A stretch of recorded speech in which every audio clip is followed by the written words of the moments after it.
Hey guys, welcome back to my channel. This is Kartik. तो आज हम करने वाले हैं एक्सरसाइज 1.4 रियल नंबर्स। तो चलो देखते हैं। अब इससे पहले हमने 9th के इसमें कंसेप्ट्स बहुत काम आएंगे। तो वो क्या कंसेप्ट्स हैं गाइस कि एक्सरसाइज 1.4 में हमें बताना है विदाउट लॉन्ग डिवीजन मेथड की कोई नंबर रैशनल है या इरैशनल है। अब ये कैसे बता सकते हैं? हम इसकी डेसिमल एक्सपेंशन को देके ये सब बता सकते हैं। अब डेसिमल एक्सपेंशन के बेसिस पे ये सब बताने के लिए हमें पता होना चाहिए कि टर्मिनेटिंग क्या होता है। तो गाइस, टर्मिनेटिंग का मतलब होता है कुछ डेसिमल प्लेसेस के बाद जाने में, मतलब कुछ प्लेसेस जैसे 0.012 बस 2 पे आके वो रुक जाए, टर्मिनेटिंग। या फिर 3 प्लेसेस के बाद 4 प्लेसेस के बाद रुक जाए, उसको हम टर्मिनेटिंग कहते हैं। ठीक है गाइस। तो रैशनल नंबर क्या होते हैं? या तो वो टर्मिनेट कर जाएं, मतलब कुछ प्लेसेस के बाद जाके खुद ही रुक जाएं, या मतलब रिमाइंडर 0 आ जाए, या तो वो नॉन टर्मिनेटिंग हो, मतलब ख़त्म ना पर रिपीट हो जाएं, जैसे बार वाले नंबर। फॉर एग्जांपल 0.2 बार मतलब 2 या 0.303030 मतलब 0.30 और 30 पे बार। तो ये होते हैं हमारे रैशनल नंबर्स। अब गाइज, इरैशनल नंबर्स क्या होते हैं? इरैशनल नंबर्स वो नंबर होते हैं जो कि नॉन टर्मिनेटिंग, मतलब ना कि वो टर्मिनेट होते हैं और ना ही रिपीट होते हैं, मतलब उनमें बार भी नहीं आता और वो जो होते हैं वो टर्मिनेट भी नहीं होते। अब हमें डेसिमल एक्सपेंशन को पता लगाने के लिए, अब किसी भी नंबर की डेसिमल एक्सपेंशन को पता लगाना है तो वो कैसे निकलेगी गाइज? वो निकलेगी लॉन्ग डिवीजन मेथड से। बट इस चैप्टर में हमें ऐसे क्वेश्चन आएंगे कि बिना लॉन्ग डिवीजन के निकालनी है। तो apart from long division method हम कैसे निकाल सकते हैं? We need to know factors of Q of P by Q, जहाँ पे क्यू नॉट इक्वल टू 0 होता है और P and Q R integers. इसका मतलब क्या हुआ गाइस कि जो अब हमें बिना लॉन्ग डिवीजन मेथड के निकालने के लिए फैक्टर्स पता होने चाहिए क्यू के पी बाय क्यू में, यानी कि जब हम रैशनल नंबर लिखते हैं तो हम ऐसे लिखते हैं अपॉन में, तो जो उसका डिनोमिनेटर होगा हमें उसके फैक्टर्स पता होने चाहिए। और अब हमें फैक्टर्स से कैसे पता चलेगा वो देखते हैं।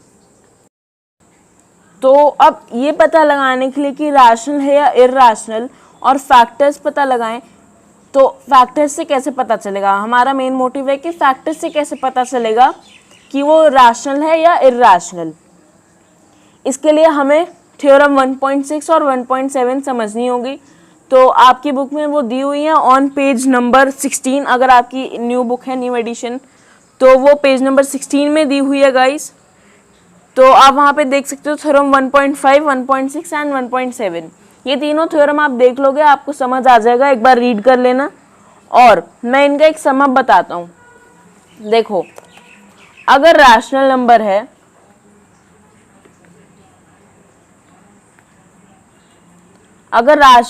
है, तो जो क्यू के फैक्टर्स होंगे वो या तो 2 रेज टू पावर n की फॉर्म में होंगे, या फिर 5 रेज टू पावर m की फॉर्म में होंगे, या फिर दोनों होंगे, मतलब 2n भी है एंड 5m भी है। तो ये कैसे हो सकता है? बोथ वाला केस होगा हमारा 2n इंटू 5m, या फिर सिर्फ 2n, या फिर सिर्फ 5m, और या फिर दोनों। मतलब अगर इन तीनों टर्म्स में से कुछ भी है तो हमारा रैशनल नंबर है, और रैशनल नंबर पे भी स्पेसिफिकली टर्मिनेटिंग है। बट अगर उसी केस में 2n है और साथ में मान लो कोई और है, 7k है, 5m भी है, चलो मान लिया, और साथ में और भी है 5a है, कुछ भी है। अब ये n k m a ये गाइस क्या हैं? तो इनको मैंने यूज किया है टू डिनोट पावर्स। ओके, तो अब ये हो गया, मतलब अगर सिर्फ 2n या फिर सिर्फ 2m या फिर दोनों हैं तो वो रैशनल होगा, उसमें भी स्पेसिफिकली टर्मिनेटिंग। पर अगर उसके साथ 2n या 5m के साथ कोई और भी है, जैसे 7 है, 4 है, सॉरी ये 4 है, तो वो क्या होंगे? नॉन टर्मिनेटिंग होंगे। इस केस में नॉन टर्मिनेटिंग।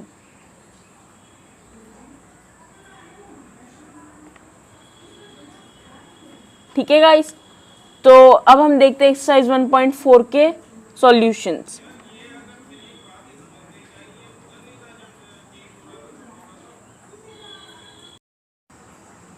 तो एक्सरसाइज 1.4 फर्स्ट क्वेश्चन है, without actually performing the long division method state whether the following rational numbers have a terminating decimal expansion और a non terminating repeating decimal expansion. मतलब हमें rational numbers दिए हुए हैं और हमें क्या बताना है कि उनकी जो डेसिमल एक्सपेंशन है वो कैसी है। तो मैंने बताया अगर सिर्फ 2 है या सिर्फ 5 है या दोनों है, 2n एंड 5m और कोई और नंबर नहीं है तो वो टर्मिनेटिंग होगी। बट या तो 2 भी नहीं है 5 भी नहीं है या फिर एक है और उनके साथ कोई और है तो वो नॉन टर्मिनेटिंग और रिपीटिंग होंगे। ठीक है गाइस। तो फर्स्ट वाला है 13/3125। अब हमें जो डिनोमिनेटर है उसके फैक्टर्स निकालने हैं। तो उसके फैक्टर्स कैसे निकालेंगे। अब हमने प्राइम फैक्टराइजेशन मेथड पढ़ा पहले, बस सेम उसी से हम इसके फैक्टर्स निकाल देंगे। तो इसके फैक्टर्स आएंगे 5 × 5 × 5 × 5 × 5 दैट इज इक्वल टू 5⁵5 और ऊपर न्यूमिनेटर में 13, तो 13 × 5⁵5। तो ये टर्मिनेटिंग होगा, टर्मिनेटिंग। अब गाइज एक चीज़ क्या है, हमें जो हमारी थ्योरम्स दी हैं उसमें बोला है कि सिर्फ 2n × 5m वाली फॉर्म में होना चाहिए। तो हमने क्यों बोला कि यहाँ पे सिर्फ 2n या 5m होगा तो भी चलेगा, क्योंकि यहाँ पे हम लिख सकते हैं 2⁵0 जो कि 1 होता है। तो मतलब ये यहाँ पे भी 2n × 5m वाली फॉर्म में है और n की पावर इस केस में 2n वाली फॉर्म में 0 है। तो मतलब ये है तो 2n वाली फॉर्म में, बट आपको इजी समझाने के लिए आप सिंपल इसे सिर्फ 2n या 5m या दोनों भी ले सकते हो।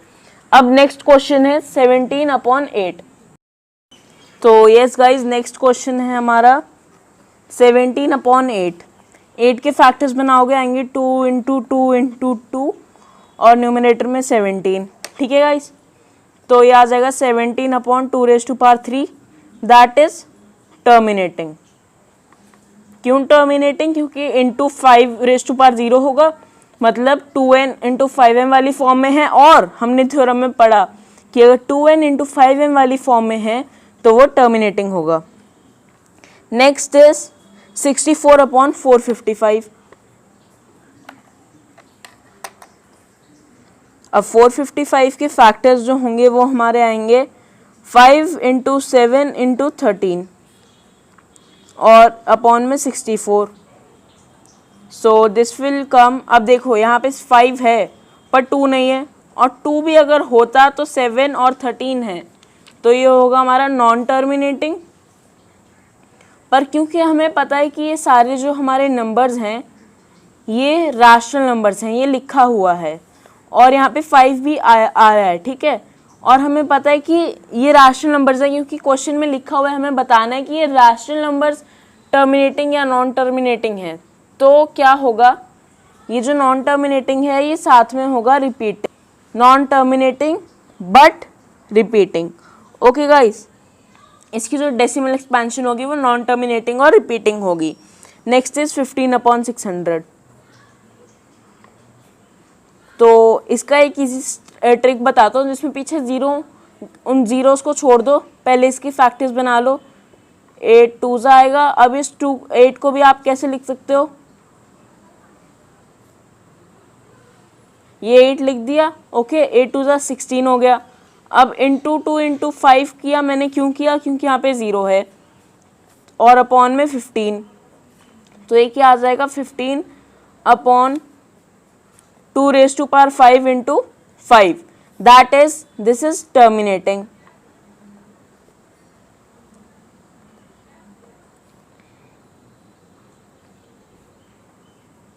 ओके ठीक है गाइस। तो एक और बार रीचेक कर लो, ये 8 हो जाएंगे, 2 2 4 4 2 8 8 2 16 और इंटू 10। ठीक है, वो हो जाएगा हमारा 160 होगा गाइस। तो एक और, अब आप क्या करोगे यहाँ पे, तो अब आप यहाँ पे क्या करोगे, आप यहाँ पे एक और 10 ऐड कर दोगे, मतलब एक और 2 × 5, तो ये बन जाएगा हमारा 2⁶ एंड 5⁻², पर अभी भी ये टर्मिनेटिंग ही रहेगा।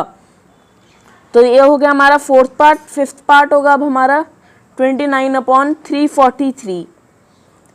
343 के अगर आप फैक्टर्स करोगे वो आएंगे 7 × 7 × 7 यानी कि 7³ अपॉन में 29। तो अब क्योंकि यहाँ पे आप देखो ना 2 है ना 5 है और 7 है, that is non terminating.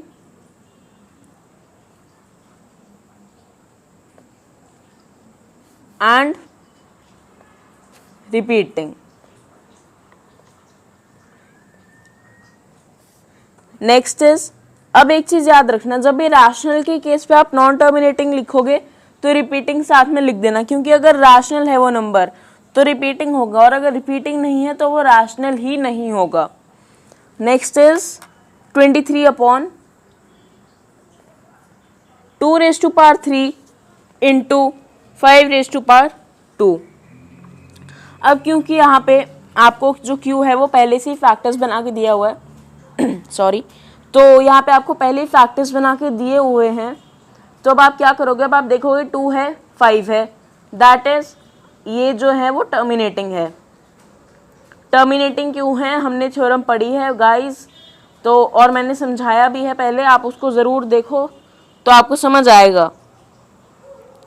Next part is 129/2⁵ 5⁻7 129/2⁵ 5⁻7 and 7⁻5। अब यहाँ पे 2 है, ये 5⁻7 है, 2 है 5 है बट 7 भी है, तो this is non terminating.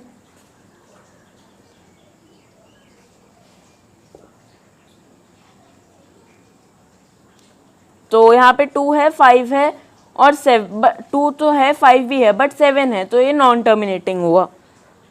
Next is 6/15।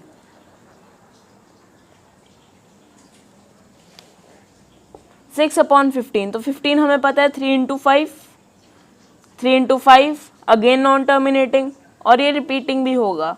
Repeating भी लिखना ज़रूरी है गाइज, रिपीटिंग लिखना कंपल्सरी है। नॉन टर्मिनेटिंग,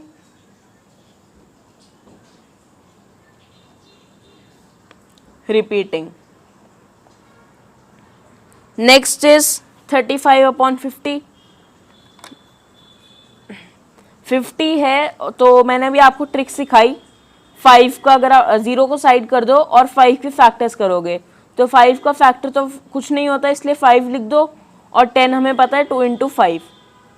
तो अब यहाँ पे 2 है 5 है 2 बार, that is 35/5 5⁻² × 2, that is terminating.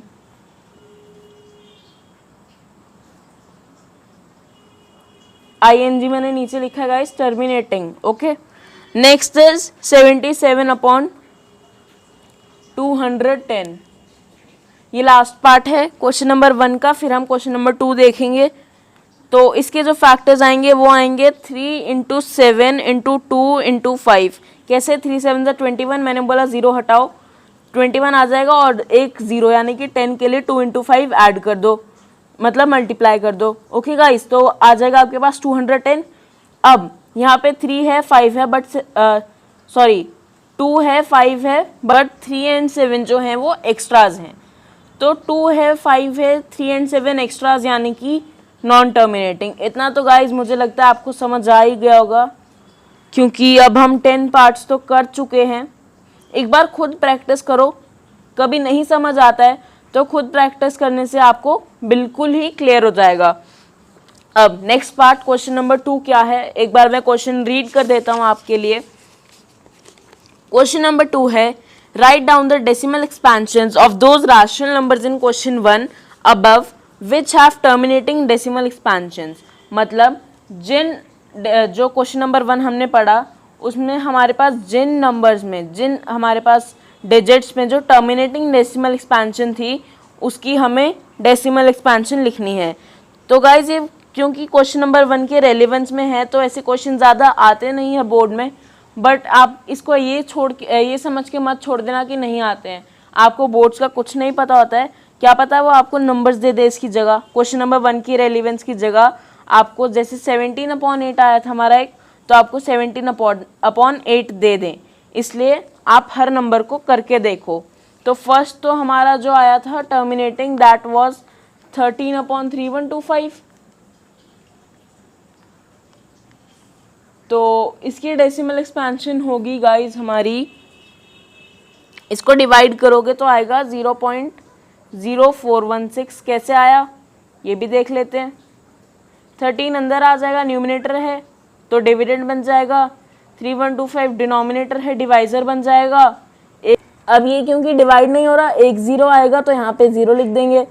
फिर और अभी भी नहीं हो रहा क्योंकि हम एक ज़ीरो से एक्स्ट्रा नहीं कर पाएंगे, इसलिए नहीं करते, इसलिए हम यहाँ पे एक डेसिमल पॉइंट लगा देंगे। डेसिमल पॉइंट का एक और ज़ीरो आ जाएगा। अब अभी भी नहीं होगा, ठीक है गाइस। तो आप देख रहे हो 3125 बड़ा है वे भी 1300 से, तो एक और ज़ीरो लगा देंगे। अब 13,000 आ जाएगा। इसके बाद 4 आएगा, दैट इज़ 12,000 कुछ हमारे पास आंसर आएगा। ऐसे ही अब 12,000 से हमारे पास हम माइनस करेंगे, फिर हम 3125 से उसको 3125 इंटू 1 करेंगे। इसके बाद जो रिमाइंडर आएगा उसको हम 3125 से सब्ट्रैक्ट करेंगे। उसके बाद जो हमारे पास रिमाइंडर आएगा उसको हम 6 से 3125 को मल्टीप्लाई करके माइनस करेंगे, जिससे एंड में हमारे पास जो रिमाइंडर है वो 0 आ जाएगा। ठीक है गाइस। Next is 17/8। तो 17/8 को जब हम डिवाइड करेंगे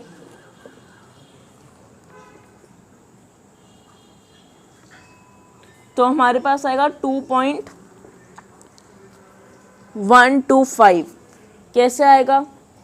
17 अंदर, 8 बाहर, 8 2 ज़ा 16, 1, 8 1 ज़ा 8, 2।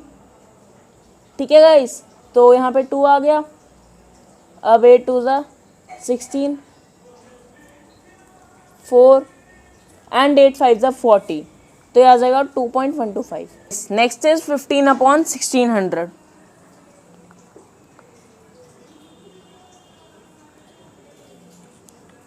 इसकी डेसिमल एक्सपेंशन आएगी हमारे पास 0.004375। वैसे ही डिटो करेंगे हमारे पास आ जाएगा। Okay guys. Next is 35/50।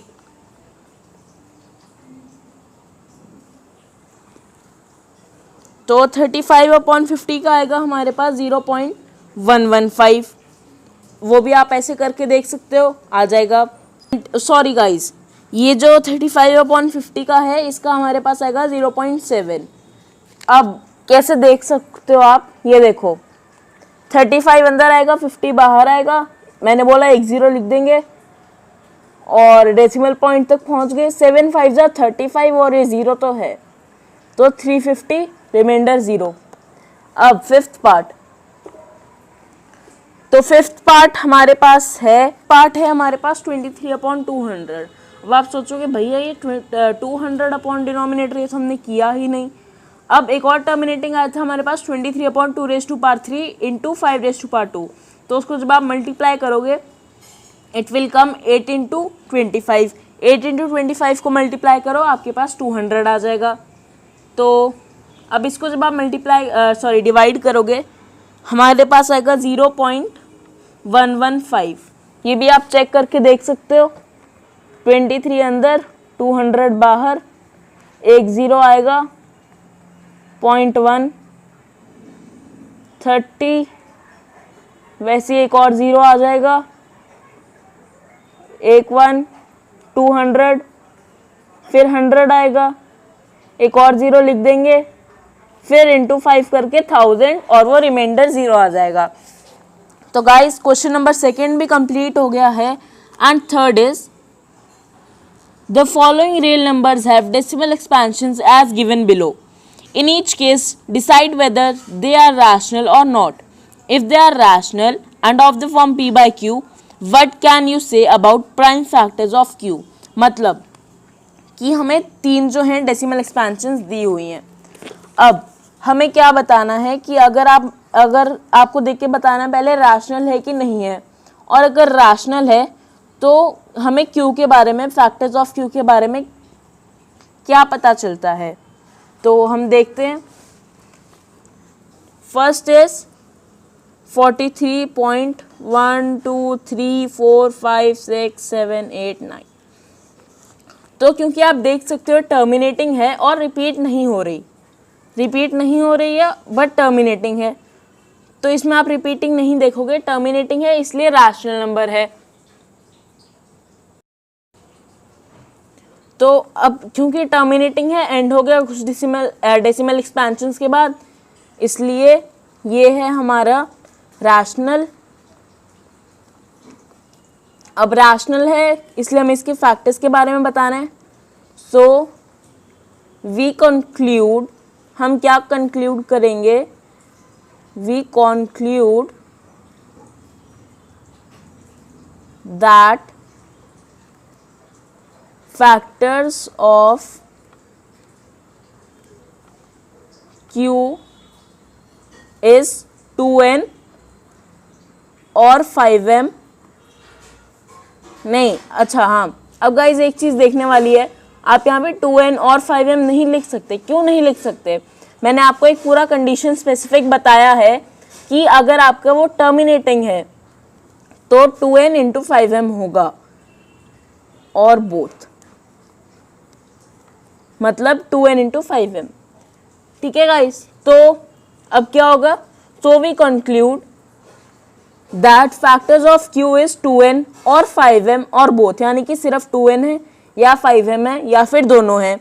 Next is 0.1201200012000120000 and so on. अब क्योंकि यहाँ पे टर्मिनेट नहीं हो रहा है और रिपीट भी नहीं हो रहा है इसलिए इर्रेशनल है, और क्योंकि ये इर्रेशनल है तो हमें हमें क्यू के बारे में नहीं बताना है, तो इसको हम ऐसे लिख देंगे, this is an irrational number. अब थर्ड इज 43.123456789 और सब पे बार है। अब क्योंकि सब पे बार है और देखो टर्मिनेट तो कर गया, सॉरी नॉन टर्मिनेटिंग है, यस क्योंकि यहाँ पे बार है, मतलब ये सारे डिजिट्स बार बार रिपीट होते जाएंगे, मतलब 9 के बाद दोबारा स्टार्ट हो जाएगा 1 2 3 4 5 6 7 8 9, फिर से 1 2 3 4 5 6 एंड सो ऑन, इसलिए एक स्पेसिफिक पैटर्न है, हमने बार लगा दिया। अब क्योंकि नॉन टर्मिनेटिंग है पर रिपीटिंग है इसलिए रैशनल नंबर है।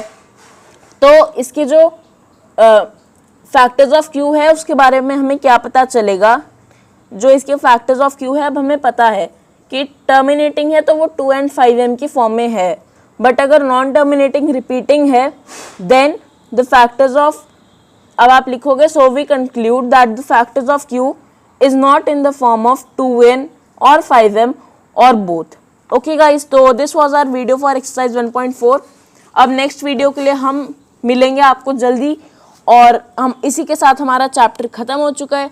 आपको ये वीडियो कैसी लगी तो ये कमेंट में ज़रूर लीव करना, और कोई डाउट हो तो वो भी कमेंट में डाल देना। टिल देन बाय बाय, जय हिंद, वंदे मातरम।